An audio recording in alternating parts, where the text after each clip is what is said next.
আমরা মাথা থেকে কি ঘুরাপাতি আইডিয়া বার করছি সেটা বলে সবাইকে।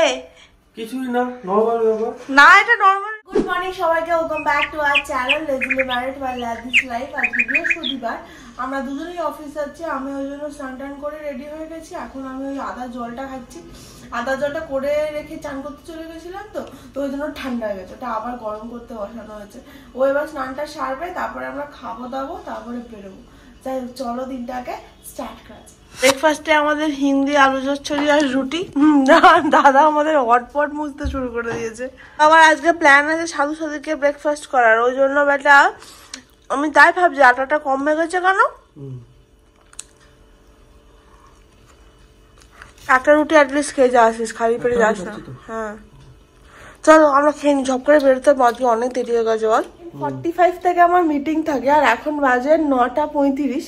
তো আমি পুরোপুরি লেট, মানে কোনোভাবেই আমি 9:45-এর আগে অফিস পৌঁছাতে পারবো না। তো ফোন থেকেই যেহেতু জয়েন করবো, আমি ওই জন্য ল্যাদ খেয়ে গেছি যে ঠিক আছে আমি লেটই যখন হয়ে গেছি তখন না তাড়াহুড়ো করে লাভ নেই। তো মোটামুটি কি বলতো, অফিসের কাছাকাছি চলে গেলে না সুবিধা হয়, নাহলে ফট করে যদি কথা বলার থাকে এবার আমার কথা কেউ শুনতে পাবে না, ওটাই হচ্ছে প্রবলেম। চরে আসিস চ। ও জুতোটা পরবে আবার, বেরোতে করতে 45 পুরো আজকে 40 বাজে। 5 মিনিটে অফিস পৌঁছাবো। কে লেট করেছে? তুই। বাজে কথা, 45 মিনিট ধরে চান করেছে। এই ওরম করে বলিস না, সত্যি তো 45 মিনিট ধরে আমি স্নান না গো। ওই আর বেশ রেডি ফেডি হয়ে বাইরে দাঁড়িয়ে থেকে ওকে না তাড়া মারতে হেভি লাগে। কোথায় গেলি রে? হরি বাবা এখনো যাই যাই করছে, মানে বাড়ি থেকেই আমাকে কলটা নিয়ে বেরোতে হবে এবার যা দেখছি। চলো গাড়ি থেকে আর কলটা নিলাম না, আমি লিখেই দিলাম যে will be late for 10 minutes বলে আমি বেরিয়ে পড়লাম। একবারে অফিসে গিয়েই আমি জয়েন করব।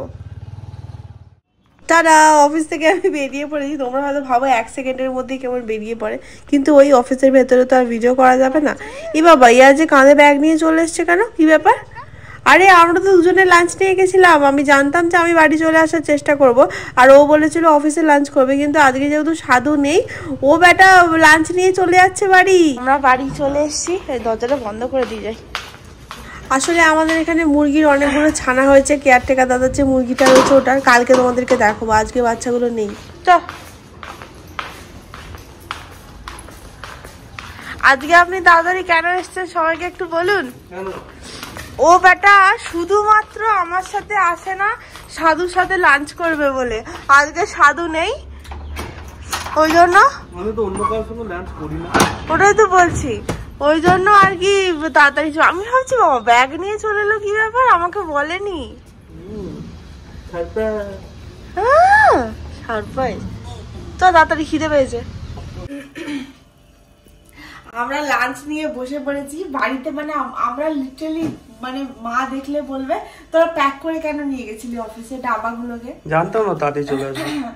মানে তুমি বুঝতে পারছো তো তোমরা, ও শুধুমাত্র সাধুর সাথে লাঞ্চ করবে বলে অফিসে লাঞ্চ নিয়ে যায়, আদারওয়াইজ ওর কোনো মানে এ নেই লাঞ্চ নিয়ে যাওয়ার। চলো খেয়ে নি, আমার জোরে খিদে পেয়েছে। ও আমাকে বলছে আপেল খেয়েছি, আমি আপেলও খাইনি, আমি সব এখনই খাবো। ঢেকে রাখো, এখন তো খাচ্ছ না, খেয়ে দে খাবে তো।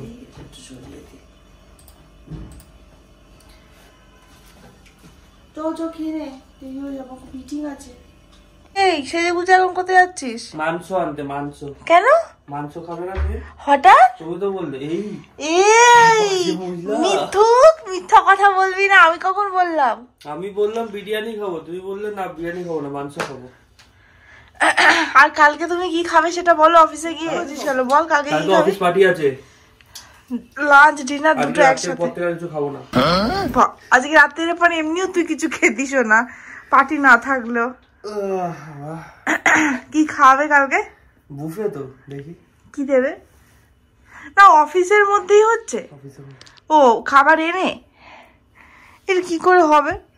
আগের বার তো হয়েছিল, প্রথমবার যখন আমরা ওয়ার্ক ফ্রম হোম থেকে মানে অফিস ঢুকেছিলাম তখনও হয়েছিল রিটার্ন টু অফিস পার্টি।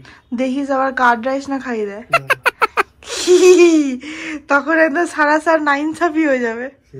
আমি যাই তাড়াতাড়ি যাবি, এসে চা খাবো। সাবধানে যাবি, তাড়াতাড়ি আসবি। হ্যাঁ, মাথায় চাপাটা দিয়ে যা, ঠান্ডা লেগে যাবে। বাইরে যথেষ্ট ঠান্ডা, হাতে সোয়েটার, ঠান্ডা যদি না থাকতো তুই সোয়েটার পরতিস না।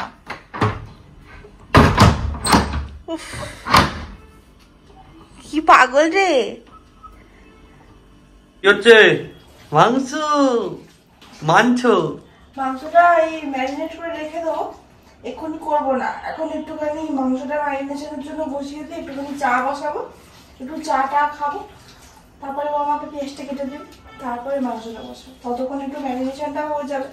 আর ইয়ে দে 3টে লেগ পিস। ভালো তো।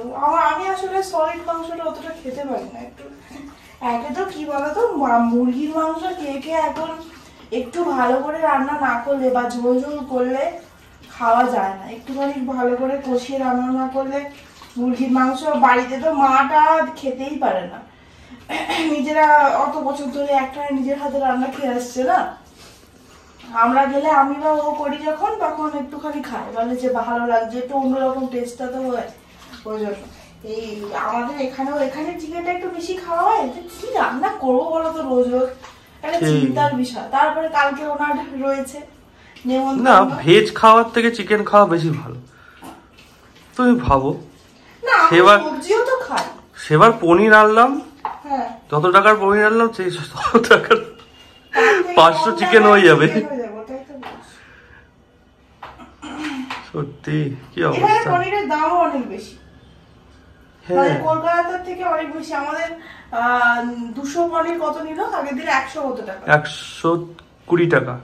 তুমি ভাবো কত পনিরের কত দাম। আর এখানে 220 টাকা চিকেন। হ্যাঁ, তাহলে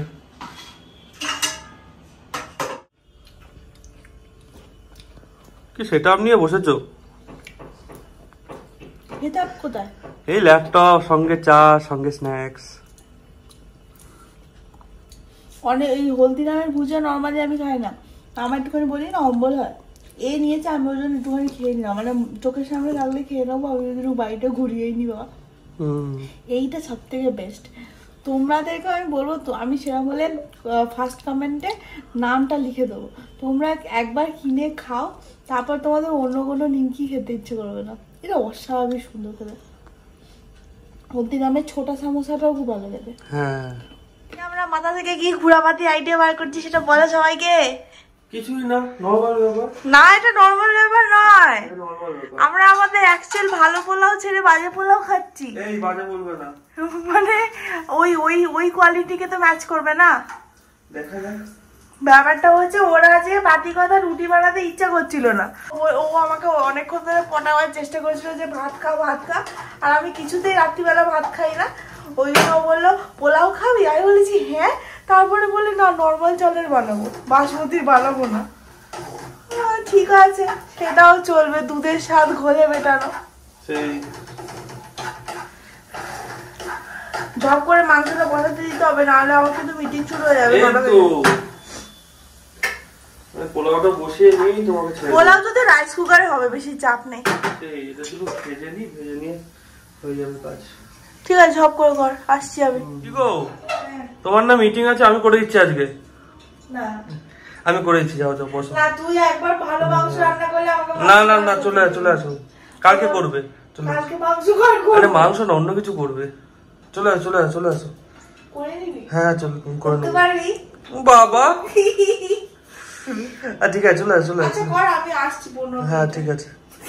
কি আনন্দে, কি বিশাল হাসছে, তোমাদেরকে ঘুরিয়ে আমি দেখাচ্ছি কি হাসি। চলে আসো, তোমার ইয়ে শুরু হয়ে যাবে কল।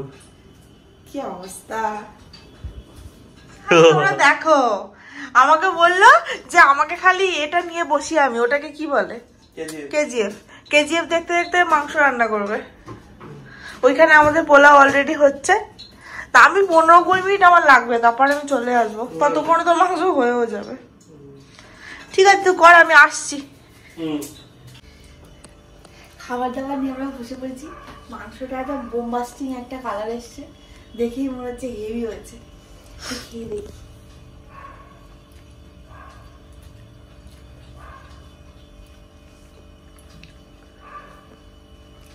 এই নরমাল চালের পোলাও ভালো লাগছে রে। ভালো লাগবে তো। আর দেখতে হয়েছে পুরো কেমন জানো তো, গোবিন্দভোগ চালের যেমন ছোট ছোট চালের যে হয় পোলাও হয়, পুরো দেখতে ওরকম হয়েছে। আর একটুও বেশি মিষ্টি করেছে, যাতে মানে চালটার তো নিজের কোনো স্বাদ নেই, তো ওই জন্য। আর মাংসটা দিয়ে খুব ভালো লাগে, মাংসটা একদম পুরো ঝাল ঝাল হয়েছে, কষা চিকেন। হ্যাঁ হ্যাঁ, যেমন সুন্দর কালার হয়েছে তেমন খেতেও খুব ভালো হয়েছে। আর সোনা বল, চলো আমরা খেয়ে। আমি খাওয়া দাওয়া করে চলে এসেছি, এখন খালি একটু ফেস ওয়াশ করবো, তারপরে শোবো। আর এই কি বলতো, স্পাঞ্চিগুলো কিনেছি না, আমার অনেকগুলো হয়ে গেছে, এবার আমি সব এদিক ওদিক ফেলে রেখে দিয়ে তারপর ভুলে যাই কোথায় রেখেছি। তারপরে আমাকে জিজ্ঞেস করে কোথায় আছি, জানো আমি পড়ে বসে থাকি। ও তারপরে বলতে পারে কি করে যে এখানে আছে? কারণ আমি দেখতে পাই না, তুই যে আমার ছুঁড়ে ফেলে দিস। হ্যাঁ, সেই আমার খেতে কাজ নেই। ফেলে দিস, আবার তো মনে পড়ে যে আচ্ছা এখানে ফেলেছিলাম। তাহলে একটা লোক যদি না দেখে থাকে কোনোদিন, আমি তো বলছি আমি দেখতে পাই। তো সকালবেলা যেমন নিজের থেকে চিল্লাচ্ছিল, চিরুনিটা কই, চিরুনিটা কই, চোখের সামনে পড়েছিল। চোখের সামনে পড়েছিল, চোখের সামনেই পড়েছিল। আরে ও আমার হচ্ছে একটু মোটা দাঁড়া চিরুনিটা, যাতে চুলটা কম আঁচড়ালে পরে, আর ও ইউজ করে সরু দাঁড়া চিরুনিটা। কি করেছে সকালবেলা, আমার চিরুনিটার উপরে আলো করে নিজের চিরুনিটা রেখে দিয়েছে। আমার চিরুনিটা ছোট, তোমার চিরুনিটা মস্ত বড়, কি করে এটা ঢেকে যেতে পারে? এইটা ছোট চিরুনি, তোমারটা বের করো। হ্যাঁ, একটার উপরে একটা বসাও, কি করে ঢেকে দেবো? ছিল হ্যাঁ পুরো ঢাকা পড়ে যাচ্ছে তো, পুরো ঢাকা পড়ে যাচ্ছে তো। হ্যাঁ নিশ্চয়ই, সত্যি কথা বল। হ্যাঁ নিশ্চয়ই বলছি তো। কি বলবো, কিছু বলার নেই আমার, এর সাথে কি তর্ক করবো বলো তো? সস প্যাকারে চেঁচিয়ে জিতে যাওয়ার ঠান্ডা। আর এখন বলছি বলে মিটমিট করে হাসছে, সবাই ভাবে ও আমি কি ভালো ঝগড়া তো করেই না, এই ঝগড়া করে বোধ। ইভেন আমার বাড়িতেও সেটাই ভাবে যে আমি সারাদিন ঝগড়া করি, আর আশিস বাবা সত্যি কখনো লুকিয়ে থাকে না। লুকিয়ে থাকে না, আবার কি লুকিয়েই থাকে? না না, হ্যাঁ সেই। যাই হোক, আমরা এবার ওই বাকি যা কাজকর্ম আছে ওগুলো করে শুয়ে পড়বো। আর কালকে তো আমার অফিস যেতে হবে, কালকে ওর খুব আনন্দের দিন, অফিসে একবারে কার্নিভাল রয়েছে, তারপরে লাঞ্চ রয়েছে, কালকে কাজকর্ম কিছু হবে না, শুধু খাওয়া দাওয়া আর ঘুরে বেড়ানো। আমি বাড়ি তাড়াতাড়ি চলে আসবো, এই পোলাও আর চিকেন একটু রয়ে গেছে, আমি গরম করে খেয়ে নেবো। আর সকালবেলা একটুখানি ওটস খেয়ে নেবো, ও বললো অফিসে গিয়ে কিছু ধোসা টোসা খেয়ে নেবে, কিছু আর রান্না তো করা হয়নি কালকের জন্য। তো ওটাই, আজকের ব্লগটাকে জন্য এখানেই শেষ করছি। ভালো লেগে থাকলে প্লিজ লাইক শেয়ার কমেন্ট আর সাবস্ক্রাইব করে দিও, আর যদি কোনো সাজেশন থাকে তাহলে অবশ্যই কমেন্ট বক্সে জানিও। টিল দেন সবাই খুব ভালো থেকো, সুস্থ থেকো, টাটা, গুড নাইট, কালকে আবার দেখা হবে।